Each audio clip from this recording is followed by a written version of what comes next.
বাংলাদেশ পুঁজিবাজারকে একটি শক্তিশালী ও সুদৃঢ় করতে হলে ইনসাইডার ট্রেনিংয়ে আস্থা ফিরিয়ে আনতে হবে বলে মনে করেন চট্টগ্রাম ও ঢাকা স্টক এক্সচেঞ্জের চেয়ারম্যান।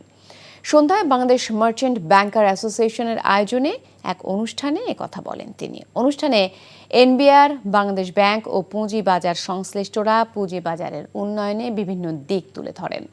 আইসিবির চেয়ারম্যান বলেন, পুঁজিবাজারকে ঘুরে দাঁড়াতে হলে বড় বড় কোম্পানিগুলোকে এই মার্কেটে আনতে হবে, প্রয়োজনে তাদের সাথে আলোচনায় বসতে হবে।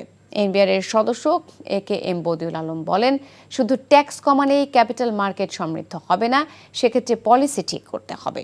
বিশ্ববাজারের সুদের হার কমছে জানিয়ে আলোচনায় বলা হয়, সুদের হার কমলে এবং অর্থনীতিতে যদি ব্যালেন্স আসে তাহলে পুঁজিবাজারকেও স্থিতিশীলতা আসবে।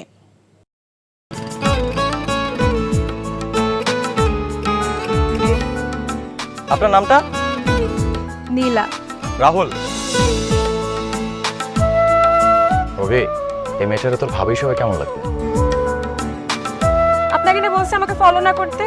ফলো কেন করতেছিলেন? আপনাকে দেখতে ইচ্ছে করে আমার, আপনার সাথে কথা বলতে ইচ্ছে করে। আমি কি করবো ঠিক বুঝতে পারছি না। ওরে বাবা, ওই মেয়ে, অথচ তারে তুমি চিনো না? হ্যাঁ, কি মায়ায় তাকাও তুমি, একটু দেখে চোখের খেয়াল, তোমায় দেখার তৃষ্ণা ভীষণ। ভালোবাসায় বুঝি দেনা পাওনা থাকে? অবশ্যই থাকে, ভালোবাসা সবকিছু থাকে।